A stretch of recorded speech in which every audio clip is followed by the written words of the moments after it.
എല്ലാവർക്കും സലു കിച്ചനിലേക്ക് സ്വാഗതം. ഞാൻ സമീറ. ഇന്ന് ഞാൻ വളരെ എളുപ്പത്തിൽ തയ്യാറാക്കിയെടുക്കാൻ പറ്റുന്ന സിമ്പിളും ടേസ്റ്റിയുമായിട്ടുള്ള ബ്രേക്ക്ഫാസ്റ്റാണ് തയ്യാറാക്കാൻ പോകുന്നത്. ഇത് നമുക്ക് ഡിന്നർ ആയിട്ടും റെഡിയാക്കി എടുക്കാം കേട്ടോ. അപ്പോൾ നമുക്ക് അതെങ്ങനെയാണ് തയ്യാറാക്കുന്നതെന്ന് നോക്കാം. ഇപ്പോൾ സമയം രാവിലെ 6 മണിയാണ്. നല്ല മഴയായിരുന്നു. അത് കാരണം എനിക്ക് ഇങ്ങോട്ടേക്ക് വന്നിട്ട് വീഡിയോ എടുക്കാനൊന്നും പറ്റിയിട്ടില്ല. ഇപ്പോഴും ചെറുതായിട്ട് ഇങ്ങനെ മഴ പെയ്തുകൊണ്ടിരിക്കുകയാണ്. നല്ല തണുത്ത കാറ്റും ഉണ്ട് കേട്ടോ.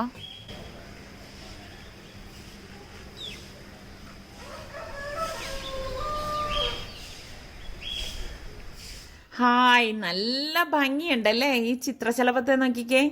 നിങ്ങൾ ആരെങ്കിലും ശ്രദ്ധിച്ചിട്ടുണ്ടോ? ഈ ലോക്ക്ഡൗണൊക്കെ തുടങ്ങിയ ശേഷം നമുക്ക് ഈ കിളികളും ചിത്രശലഭങ്ങളും ഒക്കെ കൂടിയിട്ടുണ്ട്.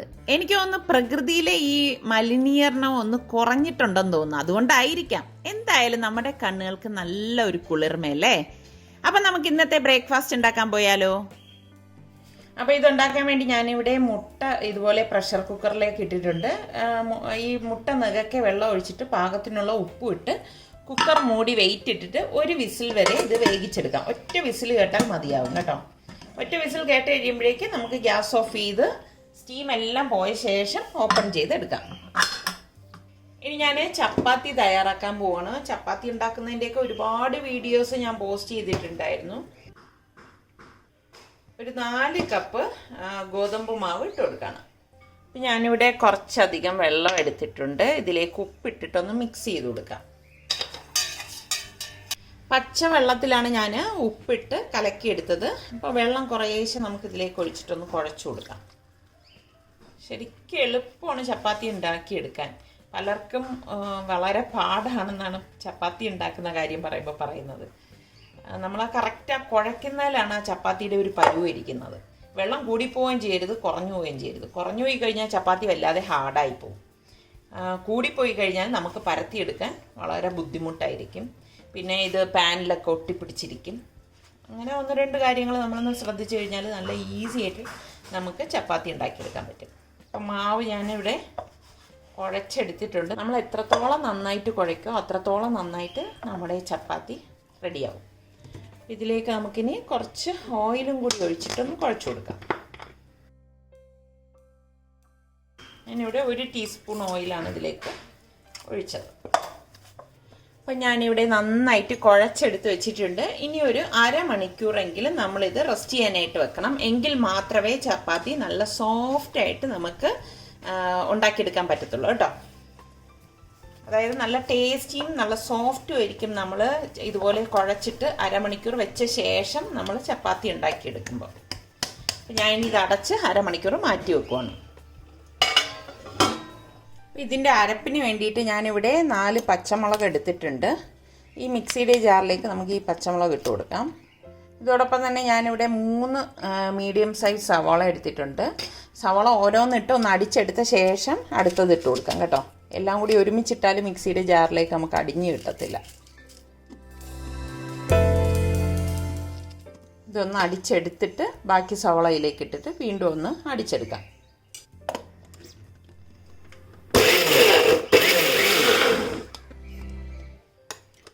ഇതിപ്പോൾ ഇവിടെ നന്നായിട്ട് അടിഞ്ഞ് വന്നിട്ടുണ്ട്. ഒട്ടും വെള്ളം ചേർക്കരുത് കേട്ടോ ഇതിൽ. ഇനി നമ്മളിതിലേക്ക് 1 ടീസ്പൂൺ മഞ്ഞൾപ്പൊടിയും കൂടി ഇട്ട് ഒന്ന് കറക്കിയെടുക്കാം.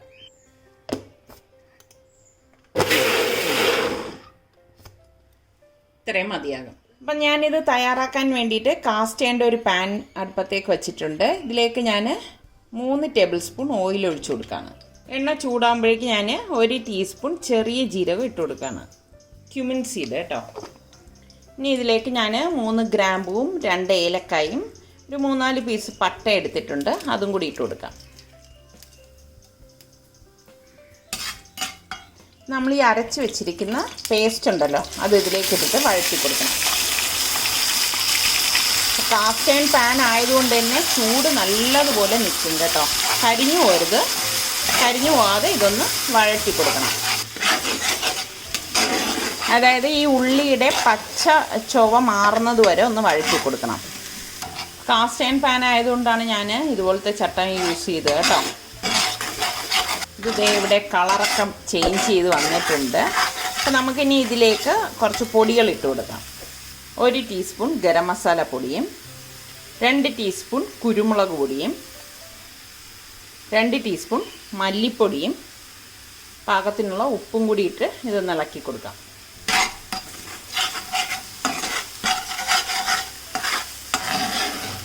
ഇതെല്ലാം നന്നായിട്ട് വഴണ്ട് വന്ന ശേഷം ഞാൻ ഇതിലേക്ക് 1 ടീസ്പൂൺ ജിഞ്ചർ ഗാർലിക് പേസ്റ്റും കൂടി ഇട്ടിട്ട് ഇളക്കി കൊടുക്കും. ഫ്രീസറിൽ വെച്ച ജിഞ്ചർ ഗാർലിക് പേസ്റ്റ് ആയിട്ടാണ് ഈ ഒരു സ്റ്റിക്കായിട്ടിരിക്കുന്നത് കേട്ടോ. ഈ ചൂട് കൊള്ളുമ്പോൾ പെട്ടെന്ന് തന്നെ അത് മെൽറ്റ് ആയിക്കോളും. ഇനി നമുക്കിതിലേക്ക് പാലൊഴിച്ചു കൊടുക്കാം. ഞാനിവിടെ ഫ്രഷ് മിൽക്കാണ് ഉപയോഗിച്ചിരിക്കുന്നത് കേട്ടോ.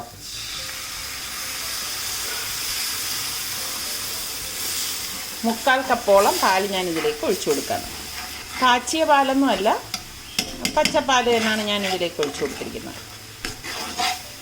മുക്കാൽ കപ്പ് ആദ്യം ഒഴിച്ചു കൊടുത്ത് നന്നായിട്ട് ഇതൊന്ന് ഇളക്കി യോജിപ്പിച്ച ശേഷം ബാക്കി പാൽ നമുക്ക് ഇതിലേക്ക് ഒഴിച്ചു കൊടുക്കാം. എളുപ്പമാണ് കേട്ടോ ഈ ഒരു എഗ് മലായി തയ്യാറാക്കാൻ. ബാക്കി പാലും കൂടി നമുക്കിതിലേക്ക് ഒഴിച്ചു കൊടുക്കാം. വീണ്ടും ഞാനിതിലേക്ക് ഏകദേശം 1/2 കപ്പോളം പാലൊഴിച്ചു കൊടുക്കുകയാണ്. നമുക്ക് എത്ര തിക്നെസ് വേണം അതിനനുസരിച്ച് പാലൊഴിച്ചു കൊടുത്താൽ മതി കേട്ടോ.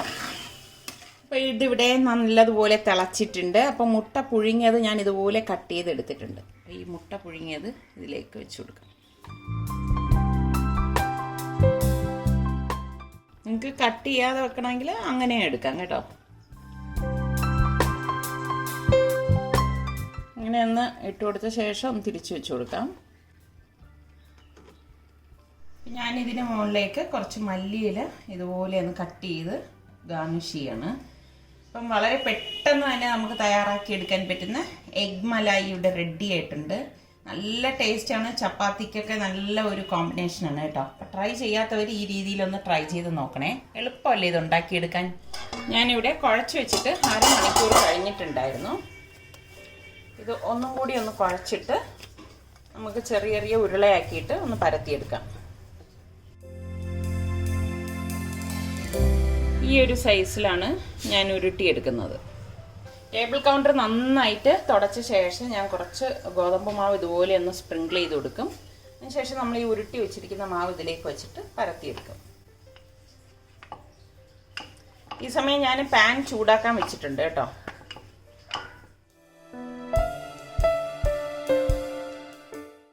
ഇതുപോലെ പരത്തിയെടുത്ത ശേഷം ചൂടായ പാനിലേക്കിട്ട് ചുട്ടെടുക്കാം. ഇതുപോലെ ബബിൾസ് വരുമ്പോഴേക്ക് നമുക്ക് തിരിച്ചിട്ട് കൊടുക്കാം. വീണ്ടും നമുക്കിത് മറിച്ചിട്ട് കൊടുക്കാം. കണ്ടോ, നല്ല പൂരി പോലെ പൊങ്ങി വന്നിട്ടുണ്ട് നമ്മളുടെ ഈ ചപ്പാത്തി. ഇതുപോലെ ഓരോന്ന് നമുക്ക് പരത്തി ഇതുപോലെ തന്നെ ഇട്ട് ചുട്ടെടുക്കണം. നമ്മളിത് അമർത്താതെ തന്നെ കണ്ടോ നല്ല ഒന്ന് വീർത്ത് വരും. പൂരി കണക്കിരിക്കും നമ്മളുടെ ഈ ചപ്പാത്തി. കണ്ടോ, ഒന്നും ചെയ്തിട്ടില്ല.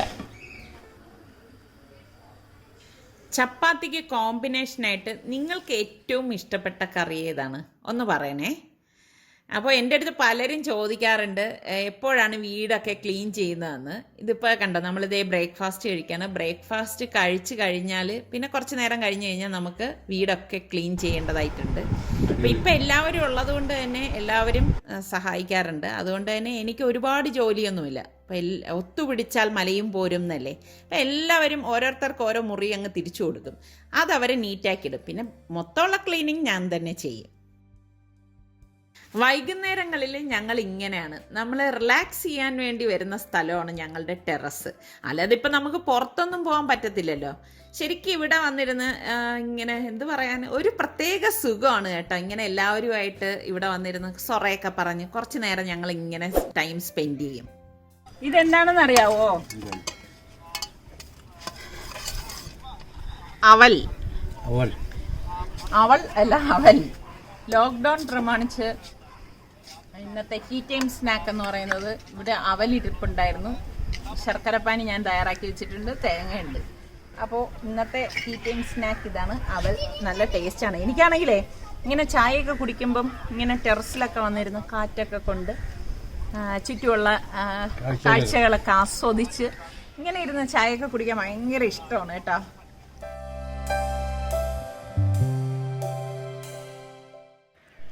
അത് കണ്ടോ, ആ അയണിമരത്തിൽ അയണിച്ചക്ക നിൽക്കുന്നത്.